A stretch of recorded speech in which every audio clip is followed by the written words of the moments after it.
Gold buyers, మీ కష్టాల్లో నమ్మకమైన మీ ఆత్మీయ నేస్తం.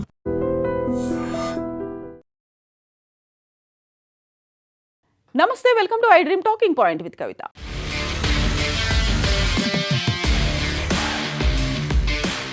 ఇరాన్ అధ్యక్షుడు మసూద్ పెజెష్కియాన్ రాజీనామా వార్తలు ఇప్పుడు అంతర్జాతీయంగా కలకలం రేపుతున్నాయి. ఐఆర్జీసీ దళాల తీరుపై అసంతృప్తితో మసూద్ ఈ నిర్ణయం తీసుకున్నట్లుగా ప్రచారం జరుగుతోంది. అగ్రరాజ్యం అమెరికాతో అత్యంత కీలకమైనటువంటి శాంతి చర్చలు జరుపుతున్న వేళ ఇరాన్ అగ్రనాయకత్వంలో విభేదాలు భగ్గుమన్నాయనేటువంటి వార్తలు వస్తున్నాయి. ఇరాన్ అధ్యక్షుడు మసూద్ పెజెష్కియాన్ రాజీనామా చేసినట్లుగా పెద్ద ఎత్తున వార్తలు వస్తున్నాయి.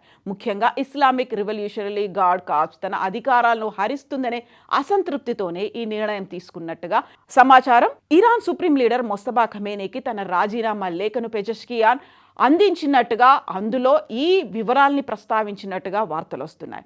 Fox News Iran international media కథనాల ప్రకారం ఇరాన్ సైన్యానికి చెందినటువంటి ఇస్లామిక్ రివల్యూషనరీ గార్డ్ కార్ప్స్ ఐఆర్జీసీలోని తీవ్రవాద శ్రేణులు దేశంలోని కీలక వ్యవహారాలపై పూర్తి నియంత్రణ సాధించాయని అధ్యక్షుడు పెజెష్కియాన్ తన లేఖలో పేర్కొన్నట్లుగా వార్తలు. దేశానికి సంబంధించినటువంటి ప్రధానంగా జరుగుతున్న నిర్ణయాల్లో తన ప్రభుత్వానికి ఎలాంటి భాగస్వామ్యం కల్పించడం లేదని, ఇటువంటి పరిస్థితుల్లో తాను సమర్థవంతంగా పాలన సాగించలేదని, తన చట్టబద్ధమైనటువంటి బాధ్యతలను నిర్వర్తించలేదని చెబుతూ ఆయన తక్షణమే పదవి నుండి తప్పుకోవడానికి అనుమతించాలని సుప్రీం లీడర్ మొస్తబా ఖమేనీ కార్యాలయానికి లేఖ పంపినట్టుగా ఈ వార్తల్లో అందుతోంది వివరాలు. రాజీనామా లేఖలో సంచలనమైనటువంటి ఆరోపణలు కూడా చేశారు. అంతర్జాతీయ మీడియా కథనాల ప్రకారం ఇరాన్ దేశ పాలనా అధికారాలు పూర్తిగా ఐఆర్జీసీ కమాండర్ల చేతిలోకి వెళ్లిపోతున్నాయని అధ్యక్షుడు పెజెష్కియాన్ తన లేఖలో పేర్కొన్నట్టుగా ఆందోళన వ్యక్తం చేసినట్టుగా తెలుస్తోంది. యుద్ధం ప్రారంభమైన నాటి నుంచి వ్యూహాత్మక కీలక నిర్ణయాల్లో ఇరాన్ ప్రభుత్వ అధికారిక యంత్రాంగాన్ని, ఎన్నికైనటువంటి ప్రజాప్రతినిధులను పూర్తిగా పక్కన పెట్టి ఐఆర్జీసీ కంప్లీట్ గా టేక్ ఓవర్ చేసింది అనేది పెజెష్కియాన్ ఆరోపణ. దేశంలో చట్టపరంగా రాజ్యాంగబద్ధంగా తనకు ఉన్నటువంటి అధ్యక్ష బాధ్యతలను సైతం నిర్వర్తించనివ్వకుండా అడ్డుకుంటున్నారని పెజెష్కియాన్ అసంతృప్తి, అసహనం వ్యక్తం చేసినట్టుగా ఆ పత్రిక పేర్కొంది. అయితే ప్రభుత్వం మాత్రం తీవ్రమైనటువంటి అభ్యంతరం వ్యక్తం చేసింది. ఇవన్నీ పుకార్లే అంటూ ఖండించింది కూడా. ఈ వార్తలు అంతటా వ్యాప్తించడంతో ఇరాన్ అధ్యక్ష కార్యాలయం వెంటనే స్పందించింది. ప్రెసిడెంట్ కార్యాలయ communications deputy head Syed Mehdi ఈ నివేదికలను పూర్తిగా తిరస్కరించారు. ఉద్దేశపూర్వకంగా కొందరు చేస్తున్నటువంటి నిరాధారమైనటువంటి వ్యాఖ్యలను అస్సలు నమ్మొద్దని కోరారు.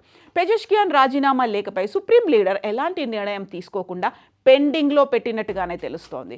ఇరాన్ అధ్యక్షుడు పెజెష్కియాన్ రాజీనామా చేశారనడం పూర్తిగా అవాస్తవమని ఇరాన్ అధ్యక్ష కార్యాలయంలోని కమ్యూనికేషన్స్ విభాగం అధికారులు స్పష్టం చేస్తున్నారు.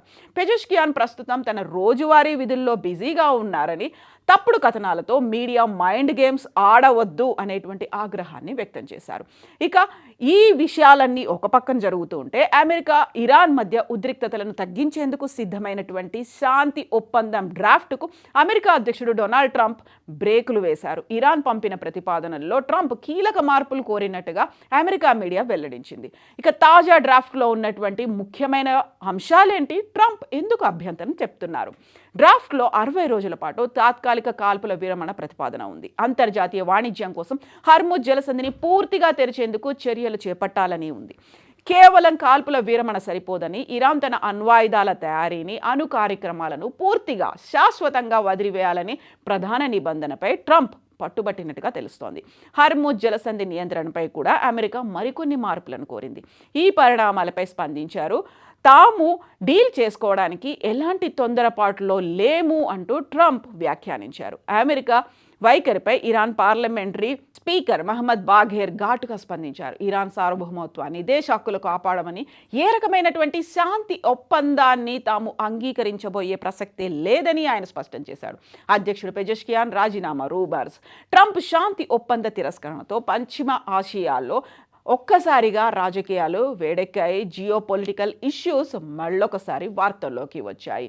పెజెష్కియాన్ రాజీనామా చేశారు అనే ఒక వార్త, చేయలేదు అనేటువంటి ఖండనల మధ్యలో ఈ శాంతి ఒప్పందం డ్రాఫ్ట్కు సంబంధించి మళ్ళీ ఎక్కడ వేసిన గొంగడి అక్కడే అన్నట్టుగా మారిపోయింది. ఓవరాల్గా అయితే మళ్ళీ అదే క్వశ్చన్ మార్క్ రన్ అవుతోంది. $1 మిలియన్ క్వశ్చన్, ఎప్పుడు ఈ వార్ ఎండ్ కార్డ్ పడబోతోంది అనేది. మీరేమనుకుంటున్నారో కామెంట్స్ రూపంలో తెలియచేయండి.